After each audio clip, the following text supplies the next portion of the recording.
Before we begin, I would like to acknowledge the traditional custodians of the land and waterways on which we are recording today.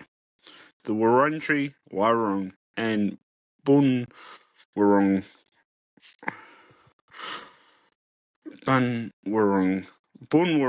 people of the Eastern and Greater Kulin Nation. We pay our deepest respect to their elders, past and present, and we extend that respect to all First Nations people with their storytelling, and we also recognise and honour their sovereignty was never ceded in the first place. We acknowledge their enduring and unbroken connection and contributions to country, lands, waterway, sky, culture and communities. We stand with them in their ongoing calls for truth-telling, treaty, sovereignty, justice, land rights and reconciliation. This was, and always will be, Aboriginal land. Before we begin, I would like in today's episode, we touch on themes of dispossession, colonialisation, and the rapid transformation of landmarks. So, if this is not the right time for you, first of all, naturally, of course, your well-being always comes first. So please feel free to pause, skip, or choose one of our lighter episodes to watch. But yet, if you do choose to go with this one, as always, listen and watch with care. Docklands.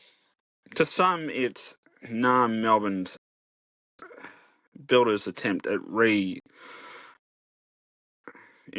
itself for the 21st century. Glass towers, luxury apartments, and waterfront playground. Meanwhile, for others, it's an urban planning cautionary tale. Wind tunnels, empty streets, and a wheel that stopped turning almost as soon as it began. Yet, Docklands is so much more than just its cliches. It's laid with stories of industry, community, ambition, and reinvention. So, let's take a trip down the Yarra into Docklands' past, present, and future. Welcome to Down the Yarra, the podcast that takes you on a deep dive into the heart and soul of Melbourne, and South Central Victoria. Whether you're a local or just curious, this podcast is for you. I'm your host, Andy. Today, let's take a trip down the Yarra into Docklands' past, present, and of course, its future. Don't forget to hit like, share, and subscribe here to the channel. Follow us on Podbean and our socials to keep the journey going. So, long before the towers, Docklands was a swampy, windswept floodplain. In the early 19th century, the settlers and officials saw it nothing more than just a wasteland. But for the Wurundjeri and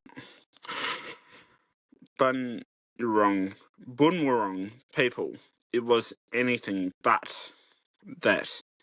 For them, it was rich country of wetlands, birdlife, and estuary ecosystems. But by the mid-1800s, as Melbourne boomed in the gold rush, this was transformed into the literal lifeblood of the colony. Victoria Docks, Yarra wharves, and the forest of ship mains. Ships were carrying wool, gold, grain, and migrants moored here. The air was thick with cold smoke, sea salt, and the noise of cranes and dock workers. For generations, docks were the beating heart of Melbourne's working class life. Such suburbs like Port Melbourne, West Melbourne, and Footscray were all pulsed with maritime culture. But by the late 20th century, containerisation killed the old docks. The ships shifted downstream to Webb and Appleton docks, hence leaving behind derelict sheds, rusting cranes, and abandoned piers. By the late 1990s, Melbourne dreamed of turning this industrial wasteland into a glittering waterfront precinct. The idea was simple in its planning and on paper, combined both urban renewal and world-class architecture. However, the stark reality was that many Melbournians will tell you in no uncertain terms that it has been more complicated in the process. Yes, Docklands has Etihad Stadium, now Melville, drawing in footy fans, and yes, it does have headquarters to NAB, ANZ, Maya, and Medibank, and yes, there are thousands of apartments and glistening towers. But for years, critics called it soulless. To many, it's too windy, too corporate, and too empty after 6 p.m. Still, changes are happening now. Docklands Library, one of the most sustainable in the country, has truly become a community hub. Restaurants along New Quay are filling in with life.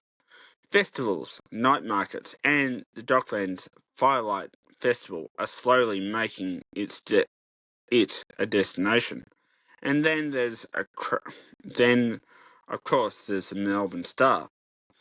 Oh yes, the Melbourne Eye, or as the locals have dubbed it, the wheel that just wouldn't spin. Opened in 2008, then within weeks, cracks started to appear. Rebuilt and reopened in 2013, then closed again in 2021, a symbol of Dockland's ambition and its stumble. But plans are afoot to restart in 2026. If this works, maybe, just maybe, it becomes Melbourne's London Eye moment. And well, if it doesn't, the memes certainly certainly stand for themselves. So, what does the future hold for this area? A few big changes are actually planned.